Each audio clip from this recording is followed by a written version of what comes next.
Punjabi radio USA ते तुहाडा सारिਆਂ ਦਾ ਸਵਾਗਤ है। मैं हाँ प्रवीण शर्मा। बहुत ही दर्दनाक सड़क हादसा वापरिया। इस वेले ਅਸੀਂ खड़े हाँ बास्टो वैस्ट कंटेसा एवेन्यू ते जिथे कि एक सड़क हादसा वापरिया। पुलिस के दस्सण मुताबक ये सड़क हादसा तां वापरिया क्योंकि जिहड़ी कार सी बहुत ज़्यादा तेज़ रफ्तार सी ते इस हादसे दे विच दो जने थाएं मारे गए।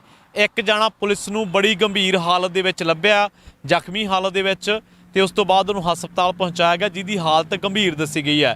ਇੱਕ ਜਣਾ ਫਰਾਰ ਦੱਸਿਆ ਗਿਆ। ਜਿਹੜਾ ਫਰਾਰ ਦੱਸਿਆ ਗਿਆ ਉਹੀ ਪੁਲਿਸ ਦੇ ਮੁਤਾਬਕ ਉਹ ਹੋ ਸਕਦਾ ਕਾਰ ਦਾ ਚਾਲਕ ਹੋਵੇ। ਇਹ ਜਿਹੜਾ ਹਾਦਸਾ ਹੈ ਤੇਜ਼ ਰਫ਼ਤਾਰੀ ਤੇ ਅਲਕੋਹਲ ਜਿਹਨੂੰ ਆਪਾਂ ਕਹਿੰਦੇ ਹਾਂ ਸ਼ਰਾਬ ਪੀਣ ਕਰਕੇ ਹਾਦਸਾ ਵਾਪਰਿਆ। ਆ ਮੇਰੇ ਪਿੱਛੇ ਤੁਸੀਂ ਦੇਖ ਸਕਦੇ ਹੋ ਆਈਲੈਂਡ ਵਾਟਰ ਪਾਰਕ ਆ। ਵਾਟਰ ਪਾਰਕ ਦੇ ਕੋਲੇ ਬਿਜਲੀ ਦਾ ਜਿਹੜਾ ਖੰਭਾ ਆ ਉਹਦੇ ਨਾਲ PG&E ਜਿਹੜੀ ਆ ਉਹਦੇ ਨਾਲ ਜਿਹੜੀ ਪਾਵਰ ਲਿਮਟਿਡ ਕੰਪਨੀ ਆ ਉਹਦੇ ਪੋਲ ਦੇ ਨਾਲ ਇਹ ਗੱਡੀ ਟਕਰਾਈ ਆ। ਇਹ ਇੱਕ ਖਬਰ ਜਿਹੜੀ ਹੈ ਸੋਗਮਈ ਹੋ ਸਕਦੀ ਹੈ ਕਿਉਂਕਿ ਖਦਸ਼ਾ ਪ੍ਰਗਟਾਇਆ ਜਾ ਰਿਹਾ ਕਿ ਜਿਹੜੇ ਮੁੰਡੇ ਸੀਗੇ ਇਸ ਹਾਦਸੇ ਦਾ ਸ਼ਿਕਾਰ ਹੋਏ ਆ ਉਹ ਸਾਹਮਣਾ ਪੋਲ ਆ ਜਿਹੜਾ ਉੱਥੇ ਕਾਰ ਟਕਰਾਈ ਆ। ਇਹ ਜਿਹੜਾ ਇਲਾਕਾ ਵਾ ਇਹ ਆਪਾਂ ਖੜੇ ਆ ਬਾਸਟੋ ਵੈਸਟ ਕੰਟੈਸਾ ਐਵੇਨਿਊ ਤੇ। ਇੱਥੇ ਜਿਹੜਾ ਆਈਲੈਂਡ ਪਾਰਕ ਆ ਮੇਰੀ ਬੈਕ ਸਾਈਡ ਤੁਸੀਂ ਦੇਖ ਸਕਦੇ ਹੋ ਉੱਥੇ ਹਾਦਸਾ ਵਾਪਰਿਆ ਵਾ। पुलिस ने जिहड़ी जानकारी दी है वो ये दी है भी वहीकल बहुत तेज़ सी, कार बहुत ज़्यादा तेज़ सी, जीप दसी गई है। हालांकि ते दो जने थाएं मर गए। एक जना पुलिस नूं जिहड़ा वा वो खेतां दे विच पिया लभ्या वा, उहनूं बाद दे विच हस्पताल पहुँचाया गया। एक जना जिहड़ा ओह फरार दस्सिया गया ते उही दस्सिया गया कार दा ड्राइवर आ। ते इस खबर ते ज़्यादा जानकारी दे लई साडे नाल जुड़ चुके ने साडे news room head Harjot Singh Khalsa ji. उन्हां तो इस हादसे के बारे होर भी जिहड़ी जानकारी आपां हासिल करांगे। साडे नाल जुड़ चुके ने खालसा जी। सब तो पहले सत श्री अकाल जी। माड़ी खबर आ अज शनिचरवार 23 तरीक नूं सवेरे 12:35 ते इत्थे वैस्ट बास्टो एवेन्यू ते नॉर्थ कंटेसा सामने तुसीं देख सकते हैं आईलैंड वाटर पार्क हैगा आ।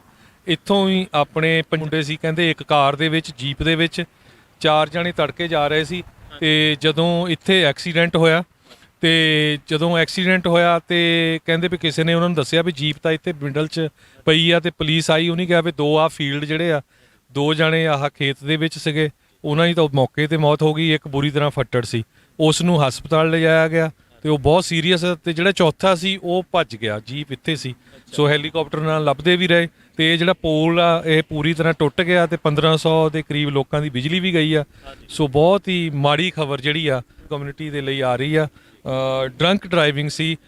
ਆਫੀਸਰ ਇਗਨੇਸੀਓ ਰਿਊਜ਼ ਜਿਹੜੇ ਫ੍ਰਿਜ਼ਨੋ ਪੁਲਿਸ ਦੇ ਆਫੀਸਰ ਆ ਉਹਨਾਂ ਨੇ ਕਿਹਾ ਵੀ ਡਰਾਈਵਰ ਦੇ ਕੋਲ ਡਰੰਕ ਸੀਗਾ, ਇਸ ਕਰਕੇ ਸਪੀਡ ਜ਼ਿਆਦਾ ਸੀ। ਆ ਮੋੜ ਆ ਤੁਸੀਂ ਦੇਖ ਸਕਦੇ ਹੋ ਉਹਨਾਂ 'ਤੇ ਕੰਟਰੋਲ ਨਹੀਂ ਹੋਇਆ, ਐਕਸੀਡੈਂਟ ਹੋ ਗਿਆ। ਸਿੱਧਾ ਜਿਹੜਾ ਆ ਉਹ ਪੋਲ ਦੇ ਵਿੱਚ ਉਹਨਾਂ ਦੀ ਜੀਪ ਵੱਜੀ।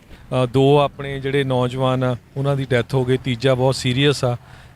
ਸੋ ਅੱਜ ਵੀ ਫ੍ਰਿਜ਼ਨੋ ਦੇ ਵਿੱਚ 23 ਤਰੀਕ ਆ ਪੂਰੀ ਜਿਹੜੀ ਫ੍ਰਿਜ਼ਨੋ ਦੀ ਪੁਲਿਸ ਆ ਉਹਨਾਂ ਨੇ ਚੈੱਕ ਪੁਆਇੰਟ ਲਾਏ ਆ DUI ਦੇ ਉੱਤੇ।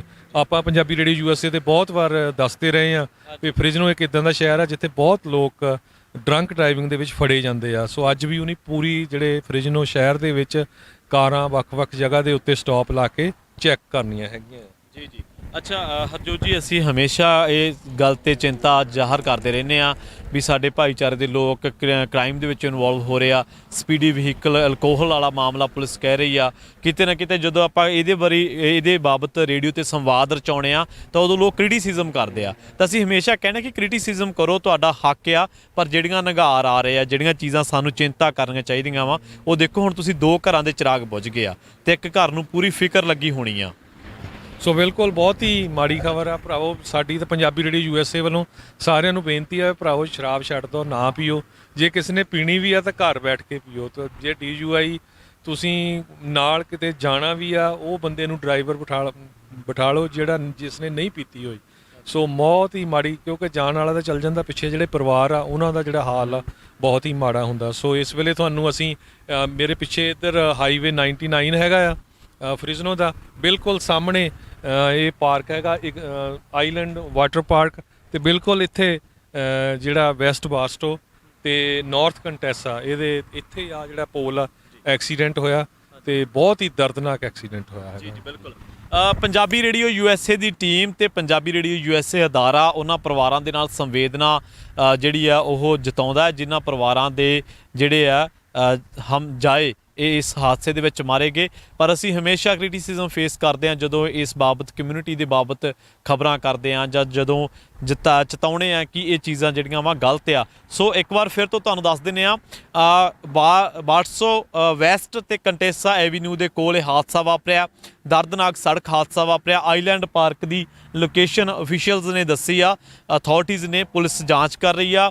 ਇੱਕ ਜਣਾ ਜਿਹੜਾ ਵਾ ਉਹ ਫਰਾਰ ਦੱਸਿਆ ਗਿਆ, 2 ਜਣੇ ਇਸ ਹਾਦਸੇ ਦੇ ਵਿੱਚ ਥਾਂ ਮਾਰੇ ਗਏ। ਜੀ ਬਿਲਕੁਲ, ਹਜੇ ਤੱਕ ਨਾਮ ਉਹਨੀ ਡਿਸਕਲੋਜ਼ ਨਹੀਂ ਕੀਤੇ, ਪਰ ਇੰਨਾ ਜ਼ਰੂਰ ਕਿਉਂਕਿ ਆਪਾਂ ਮੀਡੀਆ 'ਚ 1300 AM ਸਾਡਾ ਲੋਕਲ ਰੇਡੀਓ ਸਟੇਸ਼ਨ ਆ, ਨਾਮ ਹਜੇ ਉਹਨੀ ਕਿਉਂਕਿ ਪਰਿਵਾਰਾਂ ਨਾਲ ਦੱਸਣੇ ਆ, ਉਹਨਾਂ ਨਾਲ ਗੱਲਬਾਤ ਕਰਨੀ ਆ, ਨਾਮ ਡਿਸਕਲੋਜ਼ ਨਹੀਂ ਕੀਤੇ ਹੈਗੇ। ਜੀ ਬਹੁਤ ਬਹੁਤ ਧੰਨਵਾਦ ਹਰਜੋਤ ਜੀ ਸਾਡੇ ਨਾਲ ਜੁੜਨ ਦੇ ਲਈ। ਸਤਿ ਸ਼੍ਰੀ ਅਕਾਲ ਤੁਹਾਨੂੰ ਵੀ। ਸੋ ਇਸੇ ਤਰ੍ਹਾਂ ਇੱਕ ਵਾਰ ਫਿਰ ਤੋਂ ਤੁਹਾਨੂੰ ਦੱਸ ਦਿੰਦੇ ਹਾਂ, ਜੇਕਰ ਜਿਹੜੇ ਵੀ ਦਰਸ਼ਕ ਇਸ ਵੇਲੇ ਇਸ ਖਬਰ ਨੂੰ ਦੇਖ ਰਹੇ ਨੇ, ਕਿਰਪਾ ਕਰਕੇ ਪੰਜਾਬੀ ਜਿਹੜੀ ਸਾਡਾ ਭਾਈਚਾਰਾ ਵਾ ਜਾਂ ਹੋਰ ਭਾਈਚਾਰੇ ਨੇ ਉਹਨਾਂ ਤੱਕ ਇਹ ਗੱਲ ਜ਼ਰੂਰ ਪਹੁੰਚਾਓ ਕਿ ਜਿਹੜਾ ਹਾਦਸਾ ਵਾ ਅੱਜ ਦੀ ਤਰੀਕ ਦੇ ਵਿੱਚ ਵਾਪਰਿਆ ਆਈਲੈਂਡ ਵਾਟਰ ਪਾਰਕ ਦੀ ਲੋਕੇਸ਼ਨ ਆ, ਬਾਸਟੋ ਵੈਸਟ ਕੰਟੇਸਾ ਐਵੀਨਿਊ ਦੇ ਨੇੜੇ ਹਾਦਸਾ ਵਾਪਰਿਆ। 2 ਨੌਜਵਾਨ ਥਾਂ ਮਾਰੇ ਗਏ। ਇੰਨੀ ਤੇਜ਼ ਰਫ਼ਤਾਰ ਸੀ ਕਾਰ ਔਰ speedy and drunk and drive ਦਾ ਮਸਲਾ ਦੱਸਿਆ ਗਿਆ, ਅਲਕੋਹਲ ਇਨਵੋਲਵ ਆ। ਅਥਾਰਟੀਜ਼ ਦੇ ਮੁਤਾਬਕ ਇੱਕ ਜਾਣਾ ਫਰਾਰ ਆ, ਉਹਦੀ ਭਾਲ ਕੀਤੀ ਜਾ ਰਹੀ ਹੈ, ਜਦਕਿ ਜਿਹੜਾ ਚੌਥਾ ਉਹਦੀ ਹਾਲਤ ਬੜੀ ਗੰਭੀਰ ਆ। ਪ੍ਰਮਾਤਮਾ ਕਰੇ ਕਿ ਉਹਨਾਂ ਦੀ ਜਿਹੜੀ ਹਾਲਤ ਆ ਉਹ ਸਥਿਰ ਬਣੀ ਰਵੇ। ਹੁਣ ਵੀ ਤੁਸੀਂ ਦੇਖ ਸਕਦੇ ਹੋ ਕਿੰਨੇ ਸਪੀਡੀ ਵਹੀਕਲ ਲਗਾਤਾਰ ਨਿਕਲ ਰਹੇ ਆ। ਸੋ ਹਮੇਸ਼ਾ ਜਦੋਂ ਵੀ ਇਹਨਾਂ ਚੀਜ਼ਾਂ ਬਾਬਤ ਆਪਾਂ ਫਿਕਰਮੰਦੀ ਜ਼ਾਹਰ ਕਰਦੇ ਹਾਂ ਤਾਂ ਉਦੋਂ ਜਿਹੜਾ ਵਾ ਉਦੋਂ ਨਾਲ ਜੁੜ ਕੇ ਇਹਨਾਂ ਚੀਜ਼ਾਂ ਨੂੰ ਇਹਨਾਂ ਤੇ ਨੱਥ ਪਾਉਣ ਦੀ ਜਿਹੜੀ ਆ ਕੋਸ਼ਿਸ਼ ਕਰਿਆ ਕਰੋ। ਹੋ ਸਕੇ ਤਾਂ ਇਹਦੇ ਬਾਰੇ ਜਾਗਰੂਕਤਾ ਬੜੀ ਜ਼ਰੂਰੀ ਆ। ਸੋ ਪੰਜਾਬੀ ਰੇਡੀਓ USA ਦੇ ਨਾਲ ਤੁਸੀਂ ਜੁੜੇ ਰਹੋ, ਆਪਾਂ ਹੋਰ ਵੀ ਅਹਿਮ ਖਬਰਾਂ ਤੁਹਾਡੇ ਤੱਕ ਪਹੁੰਚਾਉਂਦੇ ਰਵਾਂਗੇ। ਸਤਿ ਸ਼੍ਰੀ ਅਕਾਲ।